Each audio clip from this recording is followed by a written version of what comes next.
আমার দোকানের জিনিস তুই আমার এনে ব্যস্ত একটু লিখে আর তুমি কি মানে চোখ কান খোলা রাখো না ওই জিনিস নাই কেমনে সমস্যা কি তোরা কইছি না জীবনে আবার টাকা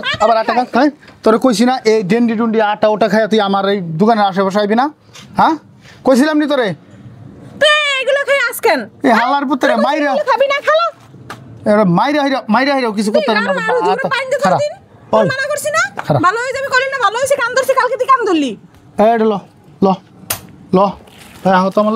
দাদা তুমি একটু খেয়াল রাখো তো এই যে এরকম ডেন্ডি করে আছে যদি দেখো জুতা লইয়া পিটাবা কতক্ষণ তোর ডেন্ডি আজকে খাওয়াতে কইলে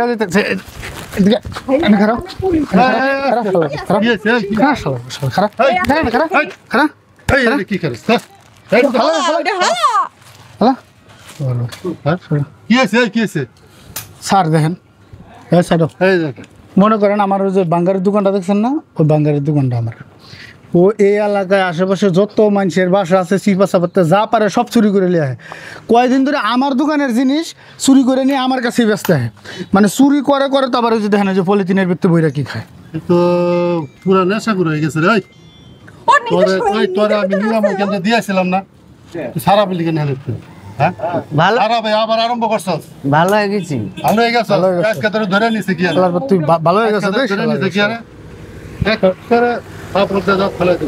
কি করবেন আমি ওই যে মেম্বারের কাছে যাইতেছিলাম কি করবেন কোন এক কাজ করেন ওরা শেষবারের মতো ওরা আমি আবার নিয়ে দিয়াই এরপরে যদি হয় ওর বয়স হয় নাই তো ঠিক আছে এরপরে যদি হয় ওরা আমি কোর্টে চালান করে দেবো ঠিক আছে স্যার স্যার ওই অনেক দিয়ে না ওই যে এর আগে দিছিলেন না স্যার ওরা ই দেয় না দেয় না গাম দেয় না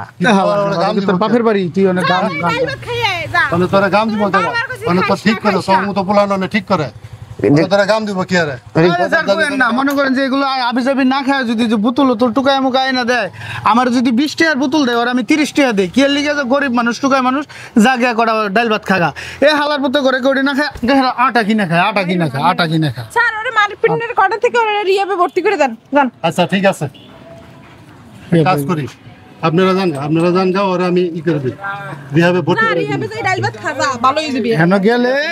তোরে যা কইতে কয় যা খাইতে কয় হেডা খাবি তোর লিগে ভালো হইব তোর খারাপ লিগে কইতাছি না ওস্তাদ বদল করে কিনে তো আবার তুই ডেন্ডি খাবি কিনেন টিয়া না গো হ্যাঁ তোর টাকা দিয়ে আবার ডেন্ডি কিনে আরে মারলে না হইব না আরে মারলে লয় না সুধী দর্শকবৃন্দ এতক্ষণ যে ভিডিওগুলো দেখলেন এগুলা সচেতনমূলক ভিডিও আসলে এই ধরনের সমাজে অহরহ ছেলে মেয়ে যুবক সবাই আছে যে চুরি চেষ্টামি করে মাদক সেবন করে এই মাদক সেবন থেকে আপনারা বিরত থাকুন আর এদের মেরে কোনো লাভ হবে না এদেরকে দিয়ে এদের সংশোধনে আনতে হবে রিহ্যাবে নিয়ে দিলে এরা সংশোধন হয়ে আসবে মাদক নিরাময় কেন্দ্রে এদেরকে নিয়ে দিলে এরা সংশোধন হয়ে আবার আসবে আমরাও সুন্দর একটা পৃথিবীতে বাস করতে চাই সুন্দর একটা জীবন চাই নেশামুক্ত বাংলাদেশ চাই অবশ্যই ভিডিওটা শেয়ার করবেন টাটা